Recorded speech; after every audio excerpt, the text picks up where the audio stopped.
We started this morning with a presentation by Anne, and she will introduce it herself. All right. Here's Anne herself. And are you by yourself? Hello. Hi.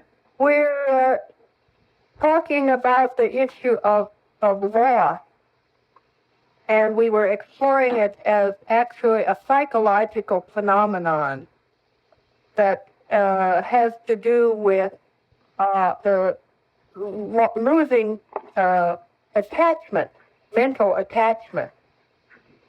That it feels very bad to personal sense when we lose something we have attached to, which means something we have identified ourselves with, and that this could be something, these could be positive or negative thoughts, but if they make up our sense of who we are, then we hang on to them and we don't want to lose them. Yeah.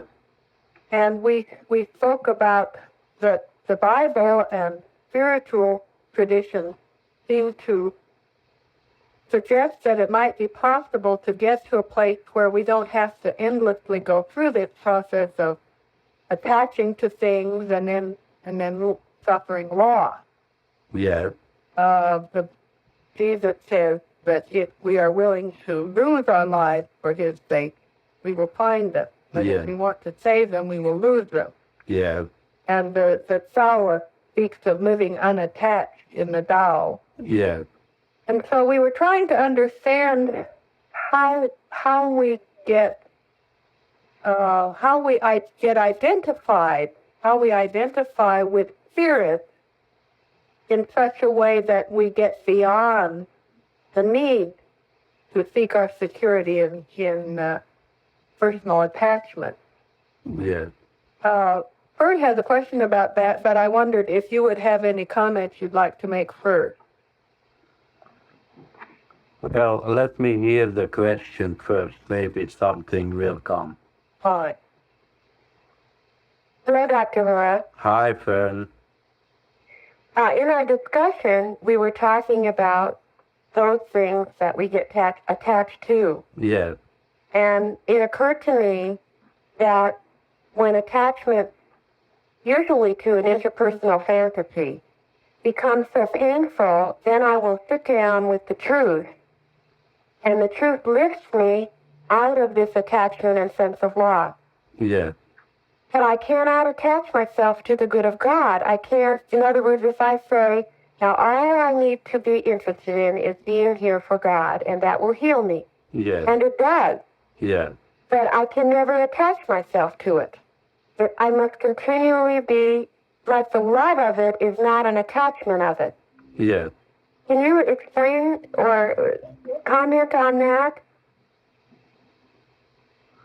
Well, if you are swimming in the ocean, can you attach yourself to the water? No. No, you have to become water yourself. Everyone is saying, aha.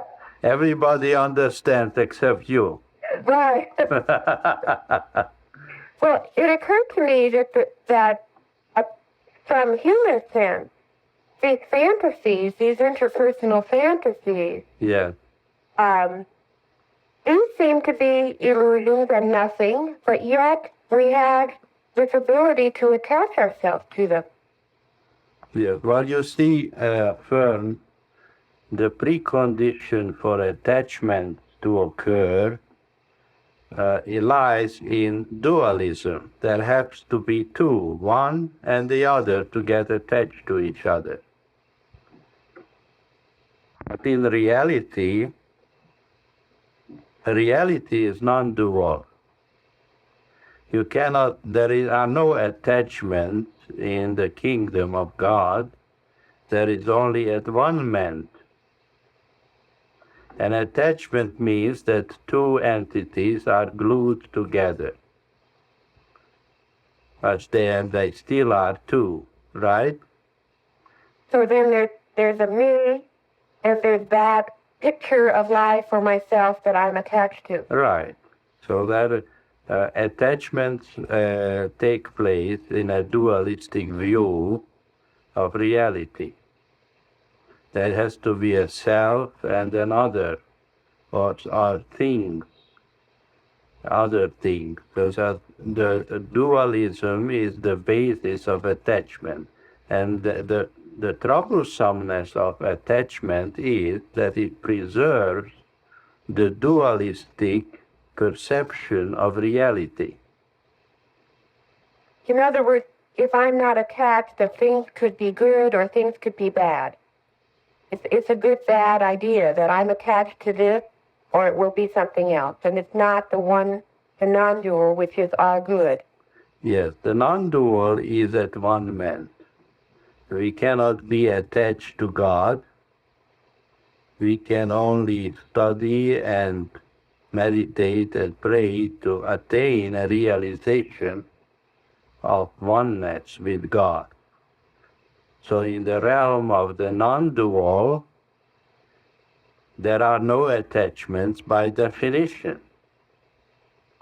And on the other hand, the difficulty of letting go of attachment is the fear of annihilation, because we have still not understood non-dual reality. Many people experience a great fear when they are trying to break up an attachment. Children, adolescents who try to be independent from their parents, they go through periods of severe anxiety. How will they survive? So every time there is attachment, and the attachment is painful and troublesome, there is a desire to dissolve the attachment, and then there is an experience of separation anxiety. And that can manifest itself in all sorts of symptoms, like an asthmatic attack, or other physical or emotional symptoms. But the attainment of understanding of non-dual reality is the only solution, and that's not easily understood. But in the enlightened state, there are no more attachments, because there is a clear awareness of at-one-ment with infinite mind. And that is an objective fervently to be desired. I and my Father are one. You see, this is not religion, this is realization, this is existential fulfillment. The religious position is that I have a relationship, I have a good relationship with the Father. God and man and God. But the enlightened state is not man and God, but man in God. And that's not an attachment, that is an at-one-ment. We hear sometimes having people being fearful of having potentially life-threatening disease. Yeah. How can the saying that to lose one's life be helpful? Because that's exactly what is threatening. Yeah. But would it be required that one is willing to lose one's life in a disease? Well, of course, it's easy to talk about losing your life, Yes. but actually attain the understanding of losing the world in order to gain our soul. You see, in the world we are always gaining the world and losing our soul. When it comes to a serious illness, then we need to find our soul by losing the world, which is another way of saying that we have to discover our oneness with the divine mind to such a degree that we lose interest in everything that we cherished before. Some people cherish sex, some people cherish money, some people cherish food, some people cherish The power. above. What? All of the above. Yes. Well, whatever we cherish, whatever we hate, and whatever we fear, these are the things we are attached to. And these attachments, of course, manifest themselves in a variety of ways, including life-threatening illnesses. And the healing, if we seek spiritual healing rather than just medical cures, then the healing requires a realization of our at-one-ment with the divine mind to such an extent that we lose our attachments fall away by virtue of having lost interest in them. That's how healings occur. Or this is Anne again. Yes, I wonder if you could spell out the issue of dualism in regard to a specific thing. Occurred to me that when people think of a job, they think indeed that there's me and there's a job. yes, And if you lose a job, yes, you say, well, I've really lost something and that I need to be attached to. yes, And I need to find another job yes. to be attached to. That's right. That is normal. So that's normal. And I wonder if you could clarify for us, what would be the enlightened understanding of oneself and one's work, where you wouldn't be stuck with that dualism and seeking another attachment? Well, the enlightened man is not looking for a job, and he is not afraid of losing a job. He is constantly aware of being an instrument of a higher intelligence, which is forever employing him in a most appropriate way. And he is not afraid of losing jobs or going someplace else, or some changes do not frighten him, because the anchor of his existence is firmly placed in the divine mind.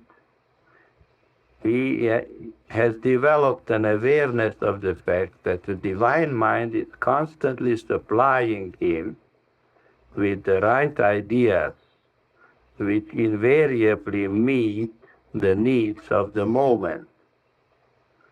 So if he has to give up one job, he knows that then another job is waiting for him.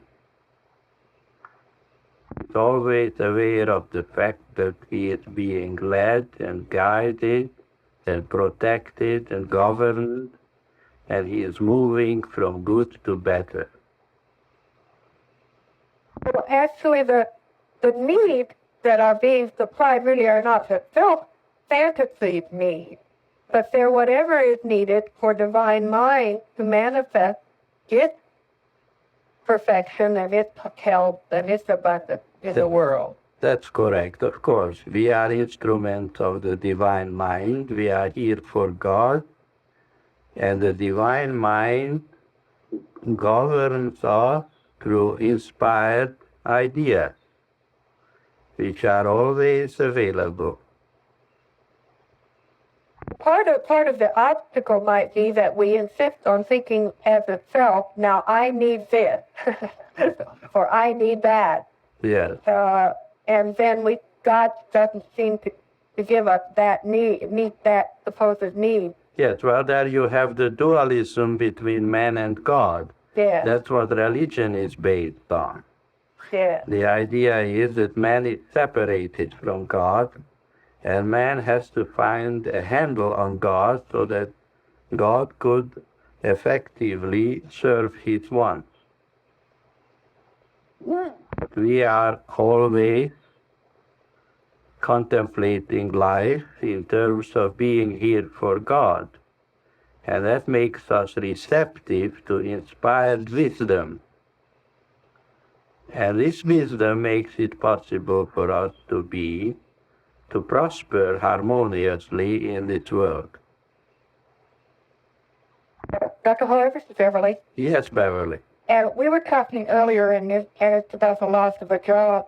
What if it seems to come from the outside and it's not, say you were enlightened, I can see what would happen, but if you're not? Beverly, every experience has a meaning. This meaning holds for us precious lessons. And if we are sincere enough, we are welcoming the revelation of the meaning of the experience, and they in turn teach us something very important, which will bring us closer to the realization of our oneness with the divine mind, and we will move from good to better. We will never be afraid of change. Then the helpful thing would be to keep looking for the meaning, or would it be to know that you were at one with God? Now, first you have to understand the meaning, because you will never be able to attain the oneness with God until your consciousness has been purified from all the misconceptions which create the difficulties in your life. So, you know the two intelligent questions, right? That's true. So that is our method of growing, making progress heavenward. Pardon? Heavenward, Oh. in the direction of heaven. Okay. Sheila? Yes, Sheila. So if we think that we have a need, that is an indication that that's a fantasy, right? Is that a fantasy? We all have a need to progress heavenward. We all need to grow spiritually until we fully realize our oneness with the divine mind. Until we reach a point where being here for God is no difficulty but a great joy. We don't even have to work on it anymore. If we saw that, we would be freed of the fantasy that we have certain material needs. Is that right? Well, certainly fantasies have no place in an enlightened consciousness. Thank you. You're welcome.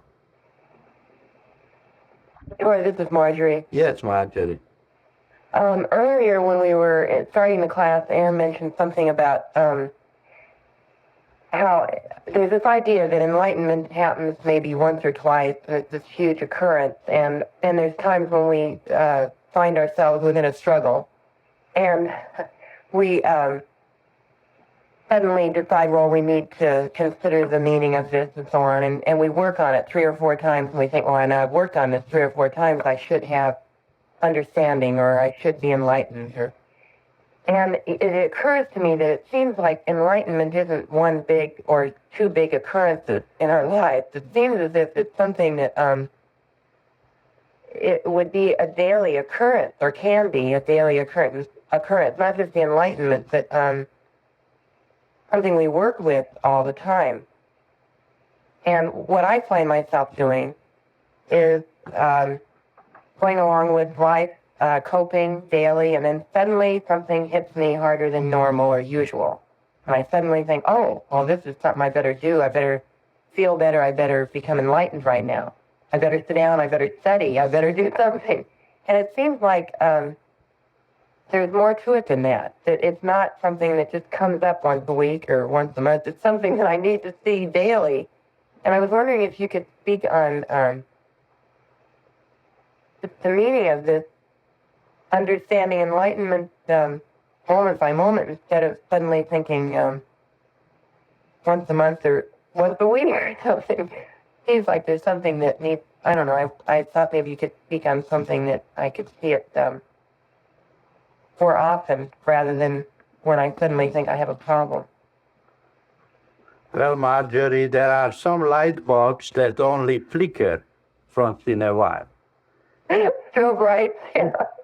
And then there are light bulbs which give a steady glow of light. And so we are grateful for the little flickers too, but we hope to reach a point where the light will remain undimmed forever.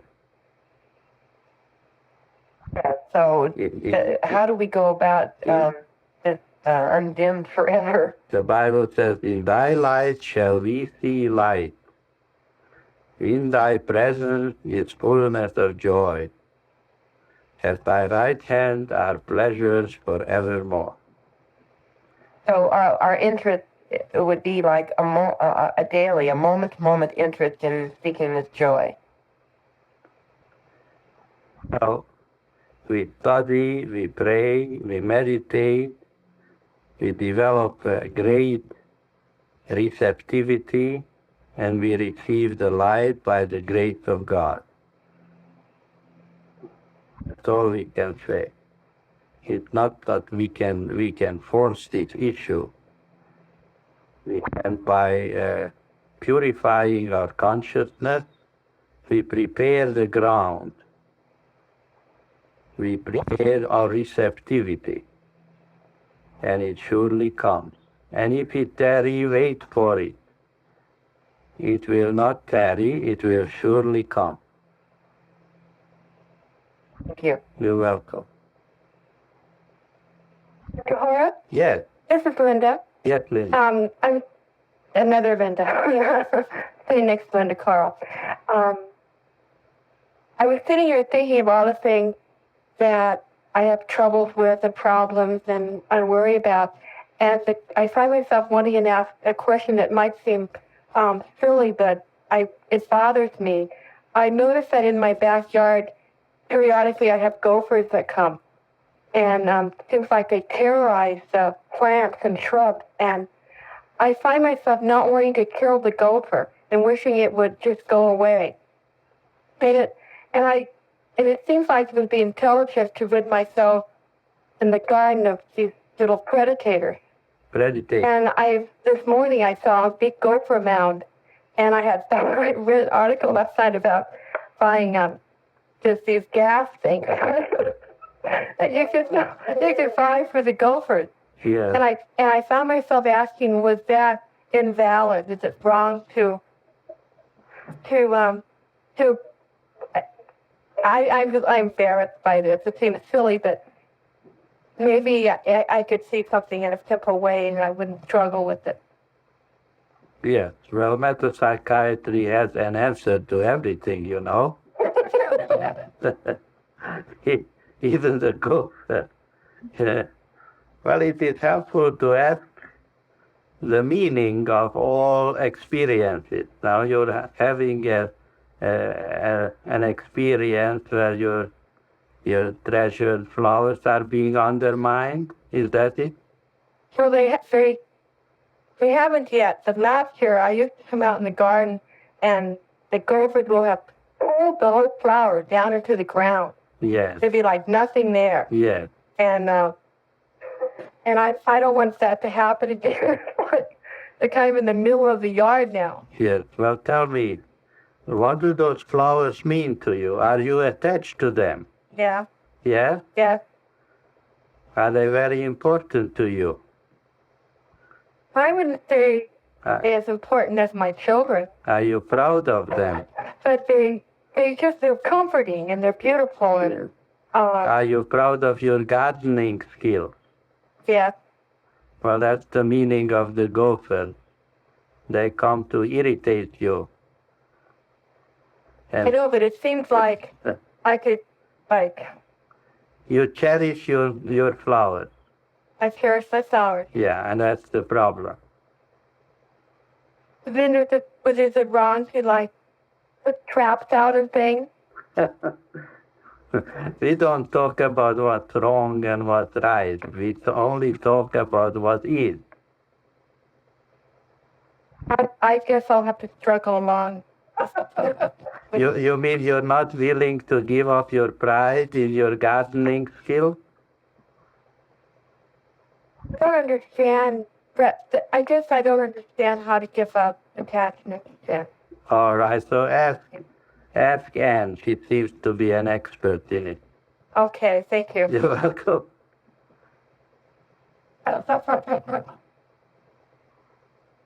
It's interesting that whatever we cherish, what we are proud of, will invite certain negative factors which will try to interfere with our happiness.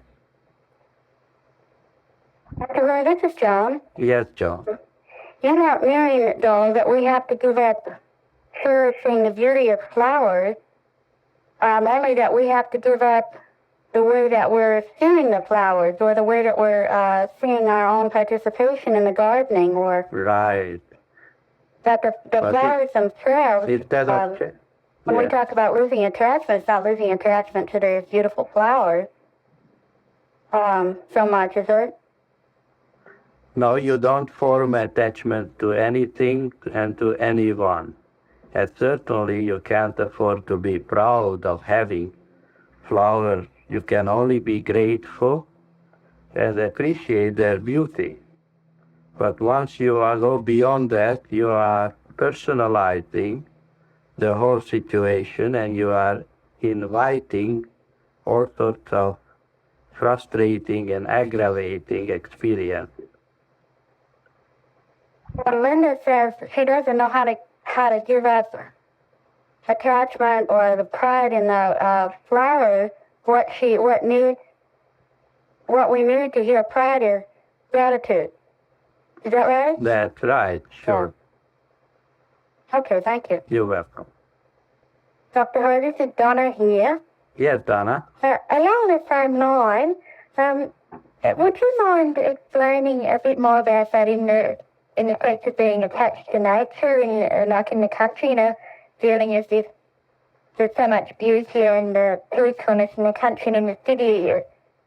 When we come back from the country, I will feel like, it's so closed in and there's so much pollution and so many people. Would you mind explaining what that means? Well, there is nothing wrong in appreciating the beauty of the countryside, or of gardens and flowers and trees and grass and fresh air, but we must be grateful for it rather than being proud of having it. And John explained it very clearly. Gratitude and appreciation, gratitude to God, and appreciation of beauty. This is a healthy attitude, but personalizing it the moment you cherish something, you personalize it. And then you are attracting all sorts of aggravation. You understand what we mean by personalizing? I'm not exactly sure now.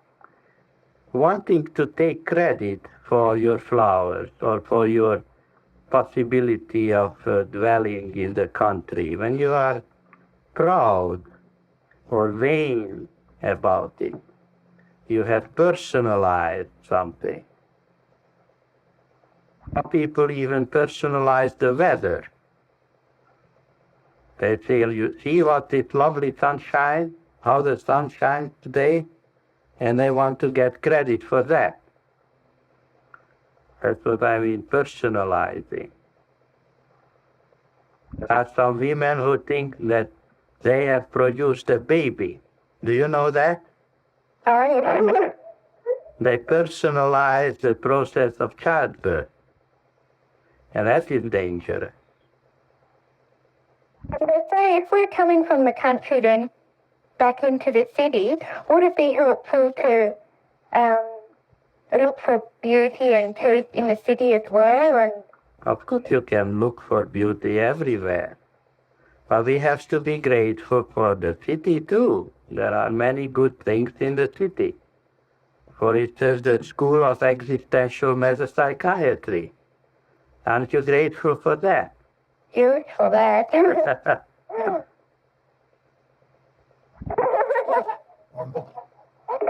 Dr. Hora, And Yes, it occurred to me that also we personalize just by saying not only is the country beautiful, but it's very important to me yes, to have the sun or the fresh air or the mountain.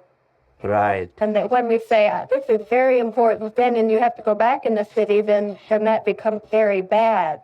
right, And you suffer from it. yes. John again, Dr. Ware. Yes, John. Person was in the same way then as one of the most troublesome aspects of parenthood then, I bet. People personalizing their kids. Boy would bring to them that the whole world would recognize that this is their boy and he will do them proud. Now, last week they were summoned to the school and the school psychologist told them that the boy is schizophrenic. There you have it.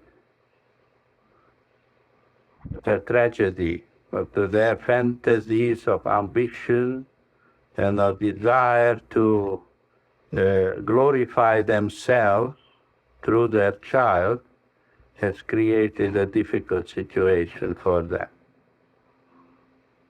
It is very dangerous to personalize the good and the bad. Well, this is Addie. Yes, 2 years ago, our daughter Christina developed a condition that was diagnosed as something like asthma, breathing disorder. That was the time when Jonathan was born, and we talked with you about this and got some clarification on this issue. But the condition seems to be recurring from time to time, and it appears that I really don't understand the meaning, or at least the healing of the invalid thoughts that are being manifested in their experience. And I would like to understand what attachment I may have or our daughter may have that could be bringing about this condition. well, of course, you have to examine your secret thoughts of extreme pleasure over the beauty of your child. I have observed in Hawaii that this child was extremely beautiful and also bright, and it would be very difficult not to be attached to such a child, but you have to be careful and understand that asthma is very often an expression of separation anxiety. And when the little brother was born, perhaps the child has developed a thought that maybe now she is less important than she used to be. The healing of the child is always takes place in the consciousness of the parent. Right. So is it perhaps my separation anxiety that... No, it's not your separation anxiety. It's the child's separation anxiety with the advent of his little brother. That's what I told you that time, Sure. and that's what I'm telling you right now. And apparently I haven't learned it very well. What is my thought in this attachment, that there is suffering that I have You may, suffer? Is that... you may be secretly proud of her beauty and charm. I may be impressed by that. And Yeah. wanting to take some credit for that, perhaps? That's right. Thank you very much. You're welcome. Dr. Hora, this is Bill. Yes, Bill. When we were talking about the outdoors, attaching ourselves to the outdoors or personal life, it seems for myself that feelings have a lot to do with it. That when you go outdoors or you go to do different things, there's a lot of feelings that come up that personalize these items. And I can sit here intellectually and say that when we go to these places, we need to be aware of not feeling, but of being. That seems like a difficult thing to make the switch over. Can you help me to understand that something about the idea that we don't have feelings, that they're an illusion? Only when we are dead do we not have feelings, Bill. But you have to know that feelings are thoughts. Right. So it is every feeling that you have is a thought. And it's better to become aware of the thought than just leave it at the level of feeling. Well, if you had the thing where it says take no thought, if you took no thought, then it would seem you wouldn't have feeling.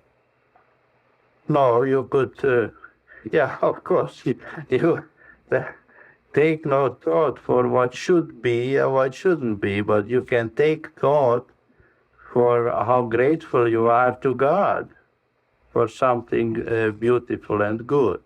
Well, then, in taking... You have to read the second principle all the way, not just in little parts.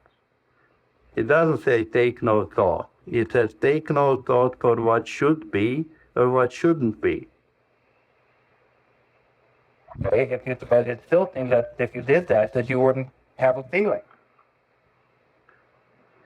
The feeling would be always connected to what kind of thought you are taking. What does it mean to take thought? It means to turn our attention to something. If you turn your attention to how good a garden makes you feel like, right? Right. Then you are taking thought for what you feel. But if you take your thought to how grateful you are for God's beauty and blessings, then you will have a different feeling. We still have a feeling. Of course you have. Everybody has feelings. Okay. Now, it appears, or it seems to me, that when you're in PAGL, a PAGL doesn't have a feeling. When you're aware of your oneness with God, there isn't a feeling. No. PAGL doesn't have a feeling because PAGL is the awareness of spiritual good. You see? If you were in the garden, Yes. were aware of spiritual good, Yeah. would there be a feeling? There would still be feeling, but it would be unimportant. So you're saying there is a feeling, but it's secondary. That's right. That's right. As long as we are alive, we have feelings.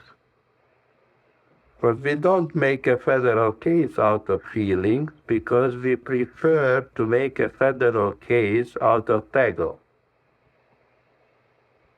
Have you ever seen a federal PAGL?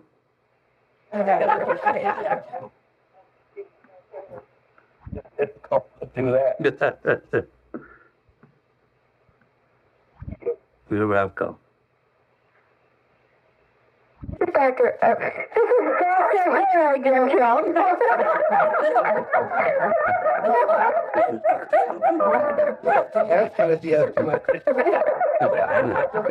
Yes, Dr. Hora, what would you like to know? I wanted to return to church.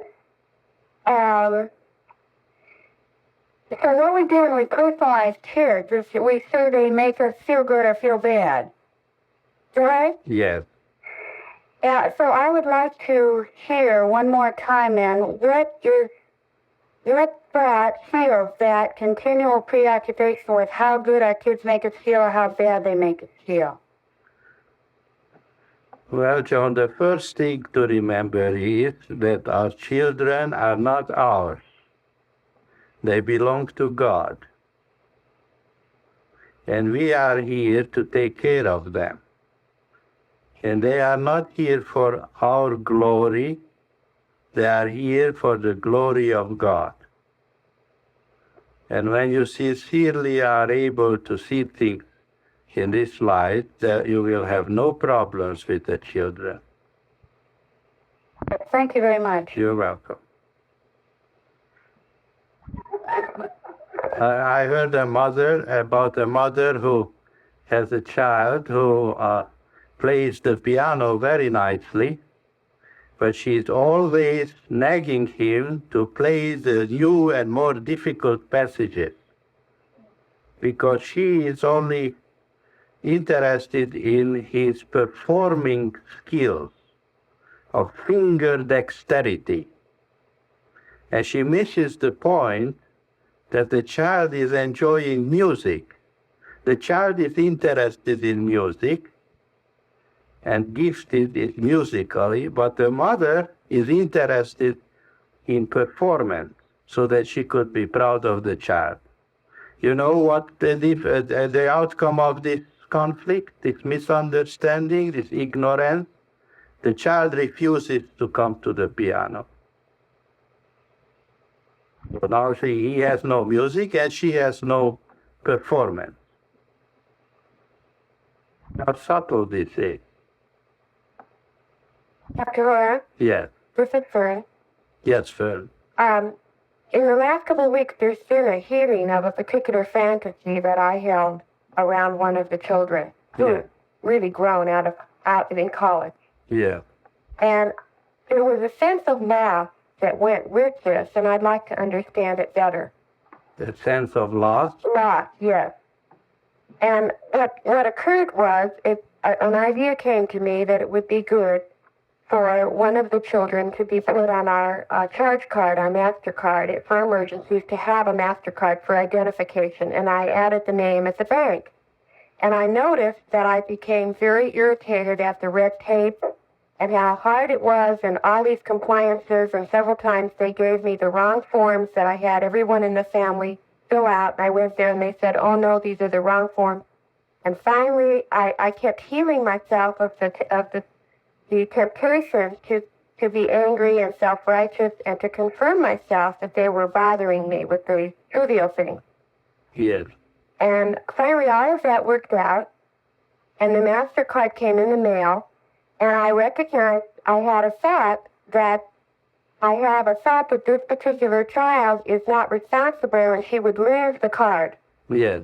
So I put it away, Yes. figuring that I would wait and give it to her when it was needed. Yes. In the meantime, she received a letter addressed to her saying, if you haven't received your card, please call this number immediately. Yeah.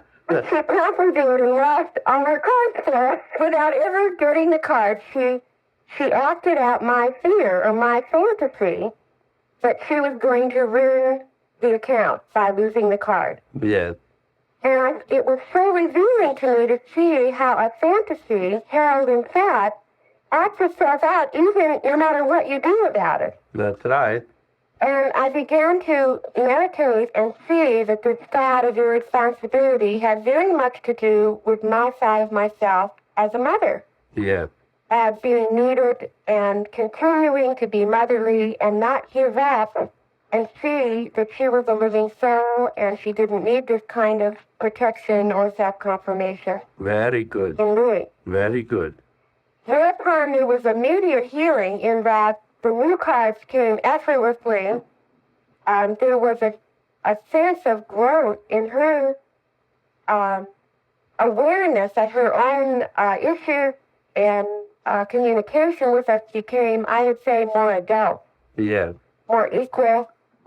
And but the struggle that I went through over that couple of weeks with that card really indicates that I was losing something. Yeah. And I'd like to ask again that how is it possible for us to see when we're so emotionally involved in keeping a fantasy alive that it's a fantasy or nothing real. What helps us see that we're not going through an actual loss? Well, you are losing a certain concept of yourself which you were attached to. It's very important. In the life. When anyone is agonizing emotionally, it's never the situation outside. It's always the concept of myself that I am suffering with. Well, of course. Of course. What helps us see that this is just interpersonal fantasy and not us? What helps you see that? Yeah. Metapsychiatry. I don't know what changed at this time. For some reason, it came so easy all of a sudden to see that this indeed was a fantasy and not real life. Would you like to know what changed it this time? Yeah. Metapsychiatry.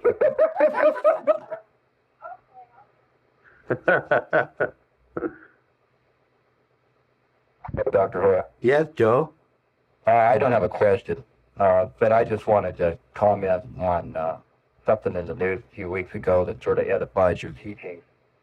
There's been a problem with the farmers in the Midwest going under. The small farmer and the farmer families are really struggling, and it's been in the news, and it's actually created a few movies.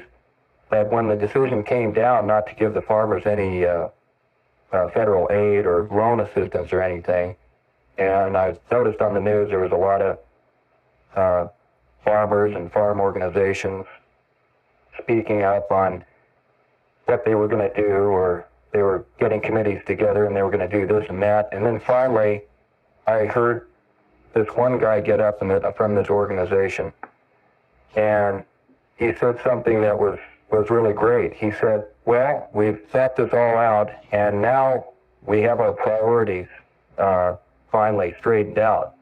First comes God, then comes the family, then comes the farm problem. And I went, wow, those people really got a handle on it now. It just reminded me of the same thing we're doing. The same thing we are doing? Well, Yeah, putting God first. Is that what you mean? yes. Yes, of course, Joe. That's true. But they seem to struggle. It was such a struggle. It is a big issue. Yes. But it was simplified so completely Yes. with that understanding. Yes. Yet as simple as the understanding might be with the individual people. Right. And however religious it might be, I still think there was some existential significance with that. Yes. Thank you, Joe. Thank you.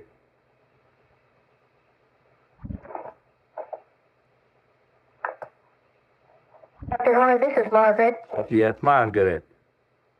Recently, a meaning came to me and the word was provoked. And I looked the word up in the dictionary, and it means anger, vexation, and exasperation. I wonder if you could shed some light on it for me in terms of the three words dealing with the pitchfork.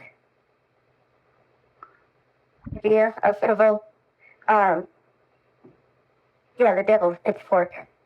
Yes. Does this have any relevancy to your experience? Yes.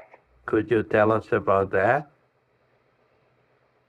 I'm taking John's PAGL class, and I was talking about having a weight problem for years, and I was saying something, and the word provoke just sort of came out, and it was just like that was the meaning of my problem, not only with weight, but with a lot of I guess experiences that have gone on not only in my life, but my family's life. And the word has just stuck with me all week. And I can't seem to get beyond it, and I seem to be easily provoked. Yes. And especially when it comes to food. How is that? Well, I don't know. I haven't discovered the meaning of that yet, since I have stopped eating somewhat. Mm-hmm. Maybe who is eating with you when you are eating? No, I never thought about it that way. Well, are you eating alone or are you eating? Oh, no, I'm eating with normally other people. Who are the normally other people? People that I work with. Well, if you are provoked, you are probably provoked by someone with whom you are eating. You have to become aware of some conflict which you live under, either on the job or at home. Certainly when people are angry, they have a tendency to eat, or when they are in a power struggle, they have a tendency to eat. Food is used as a tranquilizer by many people. Maybe you are using food to tranquilize yourself, to cope with your anger. You will have to be alert and watch your thoughts during eating. Understand the meaning of your overeating. Thank you. You're welcome. Dr. Hora, this is Linda. Yes, Linda. When you were speaking of anger, just out to Margaret, I thought in terms of an attachment to anger. Does it happen sometimes that we don't want to give up an anger over an issue because that anger is part of our whole self-image and we feel very righteous in our anger? Yes, that's possible. Or maybe that you are successful in intimidating or blackmailing someone with your emotions, and so you are cherishing this power. Anger gives us a false sense of power. One can get attached to that. Well, angry people have a tendency to be haughty or to speak loudly or angry, and so people get intimidated then. Yes, of course, that's possible. I don't see you like that. You don't see me like that? Right. No, but I guess I'm sure I have my share of angers like everyone else. I especially since the anger conference, I've been, I think angers have come up more in me because I don't know, and that is one thing I would like to ask you maybe. I don't know whether I really truly am exploring looking for angers and so they're coming up, or maybe I've just become preoccupied with anger and I'm maybe manufacturing some. I don't understand that quite. Yes, but the conference was about angerlessness. Yeah, well, somehow it seemed to that to be helpful to explore things I might be carrying anger about. Well, it's always good to be aware of how we live and react. It's important to be aware. So, this is Stuart. Yes, Stuart? Something I've been noticing over the past year or so, the more I become attached to something, the quicker I get an extremely exaggerated lesson about my misconceptions. To be more specific, I was involved in a large real estate venture, and then I became kind of greedy over it, apparently greedy. And then one of my partners became more greedy and embezzled a large amount out of the project.